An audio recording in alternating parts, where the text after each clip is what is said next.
You see all the pretty lights? Them dials and them gauges? Yeah, there's like probably 4 pixels or something, I don't know. Hey everybody, it's Gideon here. So I'd like to welcome you to the messy corner of my apartment that I call my studio. This is where I basically just have a bunch of stuff that I don't need to do things that don't really matter and no one cares about. And actually, this is kind of what this video is kind of about. About just something that 90% of people probably haven't even heard of. I hadn't heard of it personally until very recently. It was kind of just one of the steps in the tangent of me acquiring obsolete and useless to anybody else technology and that. So you're actually seeing kind of the results right now of I guess half of the weird obsession with obsolete things that I have, because the video you're currently watching was recorded on my Sony Handycam from like 1990. Analog camera. Obviously the video's in 4:3. It's gonna make some of you mad. I like it, so I don't really care. But yeah, basically, so to get into what this whole thing is about, I recently started toying around with something called video synthesis, or just like video art, I guess, using basically any technique aside from just filming something. And video synthesis in particular, well, the type that I've been experimenting with is, to put it as simply as possible, pointing a camera at a screen, and the thing on that screen is what the camera is seeing. Basically, it's the camera filming itself, filming itself, filming itself, filming itself, filming itself. If you can kind of imagine taking two mirrors and facing them into each other, which if you've ever done something similar to that, it's basically, it looks like a tunnel going to infinity. Now, if you know anything about video synthesis, you should already know this fact, and if it affects you, you shouldn't be watching this video. But the stuff that you're about to see, kind of two reasons to be wary of it, in terms of if you suffer from epilepsy or any sort of sensitivity to flashing images, rapidly changing colors, anything like that, this is not the video for you. Because, one, that's just kind of what video synthesis is built on. It is very much flashing colors, bright lights, rapid changing in what you're seeing, extremely unpredictably. Basically just a nightmare for anyone that would have a sensitivity to any of that stuff. So if you are one of those people, definitely don't watch this. And further, on that same kind of topic, if you just don't really like abrupt, honestly difficult to watch stuff, not difficult to watch, but what I'm getting at, the thing I'm about to show you and highlight and commentate on and all that, this isn't like a final product. This is just me playing with a camera, having virtually no control, or learning to control basically what it is that I am doing on screen. So there are times that this does get away from me because it is, again, unpredictable. I'm literally controlling feedback. If you know audio feedback, it goes rapidly from nothing to ear piercing, eardrum harming and shattering, feedback. And the same is true for video. Now, none of this stuff really can harm your screen, your gear. If you're doing it, it's not going to blow anything up because, as just the nature of it being the result of using a camera for its intended purpose and using a screen for its intended purpose, and those just kind of playing off of each other, nothing's going to exceed a limit hardware-wise, but you know, your screen does kind of turn into a strobe light at times. So basically, all that's just kind of a long way of saying if you suffer from any type of photosensitivity, this is not good for you. Don't or this you don't want to see this. This is a pretty unique angle, huh? Yeah, it's gonna be just like one of those old Minecraft videos where you took the camera and you pointed at the screen, and you're doing your commentary. You can see little curve, little what's it, keystoning of the screen. Of course, I'm just playing. I will be editing this full screen for you guys to watch. So this is just kind of my commentary angle. If I have anything snarky or unusual to say, we'll cut to this and we'll just have a grand old time. In OBS, you can take basically your input, you live monitor it, and you can actually send it to another screen for purposes of just monitoring it. And that's what I did. You can see I kind of have a small screen that I use for controlling, and then this was what was being used for monitoring of the actual monitoring of the output of basically the camera going through OBS. So to break down kind of this first image, you can see on the left side of the screen, we obviously have the first layer. That one's blue and it's going through the hue shift, so it's going to change hue every time it repeats back to infinity. But that's being kind of cut off by the Luma key, which is producing these black sections, which is basically it gets to a brightness value that is intense enough that it is basically chopped off by the Luma key. So that's a very long-winded way of explaining kind of what effects are in use here in this given instance of me doing this. Obviously, you tweak any of these values, you're going to either get a subtly different outcome or a drastically different outcome, just depending on how they play off each other. Again, we're dealing with feedback and things being used not necessarily as they are intended to be used. So you can have a lot of unpredictability in just what's going on. There's 10 minutes and 44 seconds of footage. And again, just one final warning.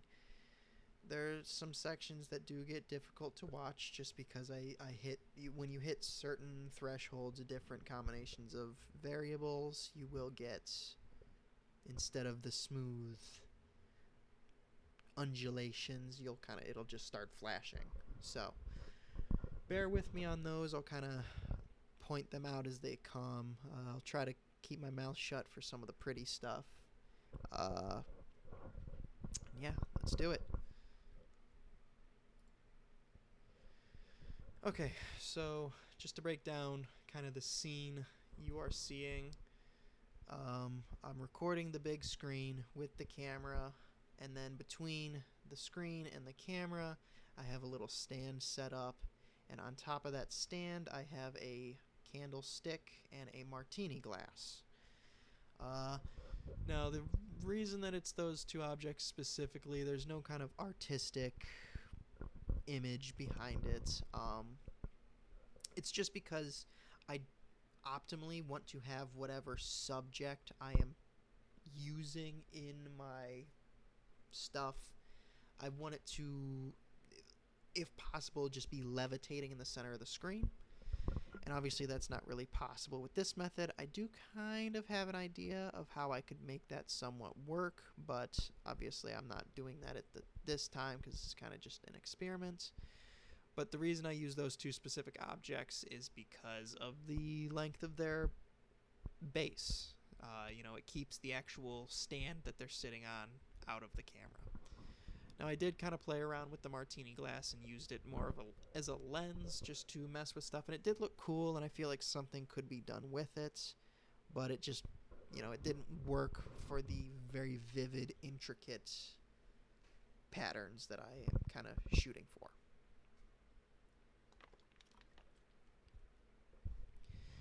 Now, one thing to note, because you do kind of get this kaleidoscope effect, And the main reason for that is because I actually have the camera tilted, and right here you can see once I zoom in a little bit too far, it goes less from a fluid splotchiness to very rapid flashing between colors, but as you pull back, it kind of settles back to the more watery, nice things turning into other things.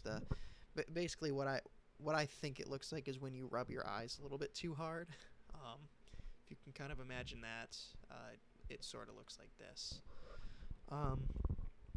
But the reason for the kaleidoscope effect is because I have the camera tilted 90 degrees. It's actually recording sideways, so if you tilt your head over to the right, you'll actually see the upright image, which obviously it doesn't make much of a difference. But yeah, that's why you're kind of getting this plus sign or square, is because it's 90 degrees. And I do like to play with that a little bit. I do that a couple times in this video, or, well, rather, it's just going to gradually work through various shapes as I reduce or increase the angle the camera is tilted at. Obviously, next is going to be a pentagon because you go from 4 to 5. Yeah, right here. So you can see I kind of tilted a little bit so that the stuff is now basically 5 vertices. You can see the bezel of the screen around the outside forms a pentagon, and yeah, it just kind of, you know, continues doing that, hexagon, octagon, stuff like that. And yeah, zooming does have a pretty crazy effect sometimes, just because you're bringing more, not only are you seeing more of the effect on the screen, or you're capturing more of the effect or giving it a larger area to affect, you're also limited, or not limited, but you're going to be affected by the pixel density of the screen. So when you're zoomed in super far, you're obviously going to have less pixels to work with, and that's, I think, why it gets so flashy the closer in you get, because as you're dealing with less and less pixels, it also takes less and less signal change for them to switch colors. And that's the same is kind of true for when you have large areas exposed. They kind of get into this flashy nature. You're kind of seeing it right here. It's still pretty fluid. But yeah, you want more pixels because then it takes more to affect them and cause them to go through change.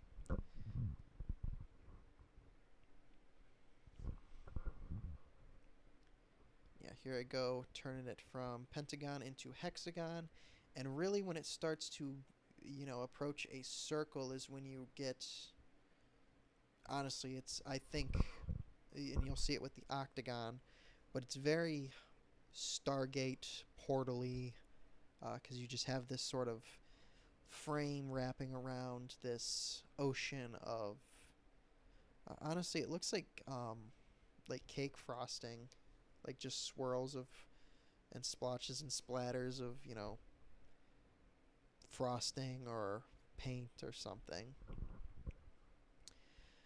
And yeah, I do like to put objects in the frame. A lot of people will just kind of leave it as basically a camera recording a screen, and you get a nice effect out of that. And then a lot of people will then use that footage as the background for something else, whether it be, you know, stage visuals at a music show, or, you know, just a background or some weird effect. I like to put the stuff in to the shot, because A, it looks cool to see the object repeating back forever, and B, I've noticed that actually having the object present in the effect will help to excite, I guess, the effect. And you can see, especially with transparent objects and objects that kind of act like a lens,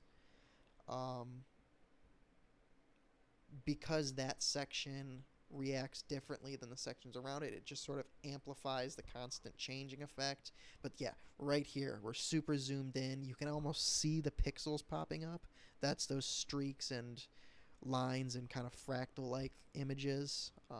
That's the actual pixels becoming visible to the camera, or it focuses on them. But then, yeah, you pull it back and you have this much more fluid color wheel, just, you know, nice looking image.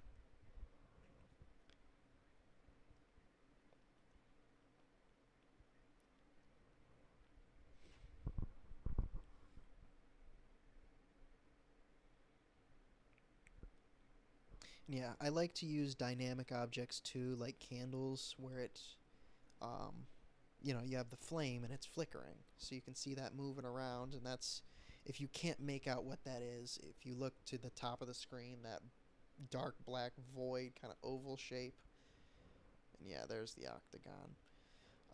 The oval shape is the flame because obviously since it's producing light, it is automatically exceeding the luma value necessary for the luma key to cut it out. Um, so yeah, that's what that is, and just it moving around provides even more sort of catalyst for stuff to start moving around.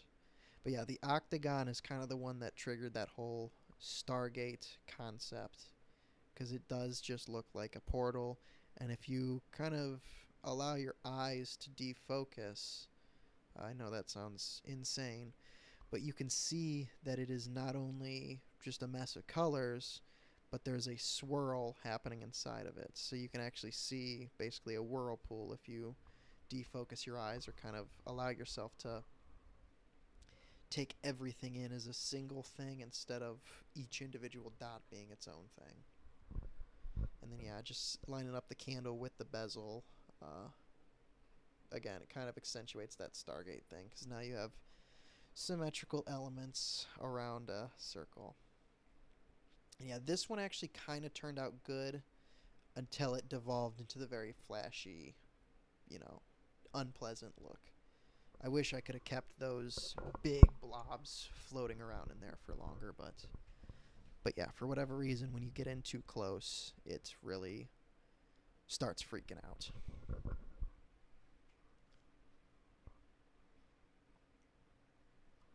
Just take a moment to take this in.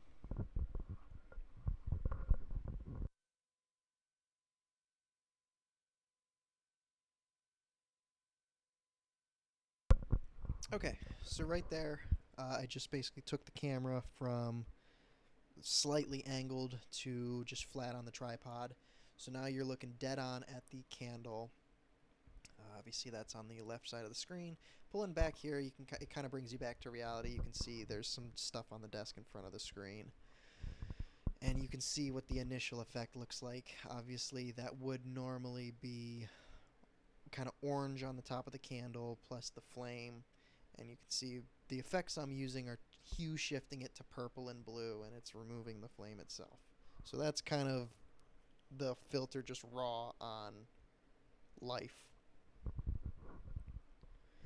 And there I just threw my hand in there because, again, it is just this nice delayed infinite tunnel still. It's just being heavily affected by the video processing I'm putting on top of it, but it is still this infinite repeating picture in picture in picture in picture in picture. And yeah, it does still look really good square on, but I think the symmetrical looping, spiraling, kaleidoscopic effect is still my favorite. Yeah, that is the end of the footage. So that's really me just kind of playing around with this concept of using analog stuff but filming off of a screen, like a digital screen, and using software for the processing of this stuff that is I guess I would call it hybrid analog digital video synthesis. And the thing I really like about it is the low cost to entry. If you just have a video source, because you don't even necessarily need to use an analog camera, you could use a webcam or anything.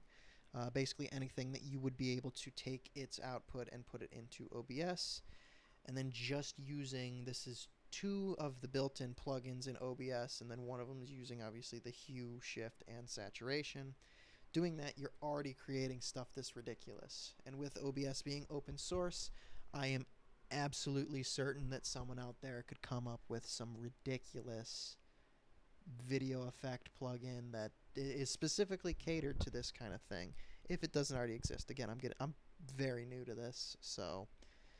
But yeah, that's just kind of my documentation of the process I went through to create this effect. I do already kind of have plans to release, I guess, I don't know, I don't want to sound too artsy, cheesy, all that, but I want to make kind of like a gallery of different effects standalone without me talking over them, just to put out there as art, or just as something for you to enjoy, or for some, a conversation starter, whatever. But yeah, obviously that is still to come. But I hope that you enjoyed this much longer than it needed to be video. And I hope that maybe we can get some people out there also giving this a shot. And yeah, I'd just really like to see this method being used a little bit, just because it's very low cost to entry, and it is shocking the effects you can get. So, but yeah, that's really all I got to say. Again, don't mean to drag things on longer than I have to, but I hope you at least thought that the video looked cool. If not, I hope you just enjoyed hearing my voice. If you didn't enjoy my voice and you didn't enjoy the video, I don't know why you're still here, but thanks for sticking around.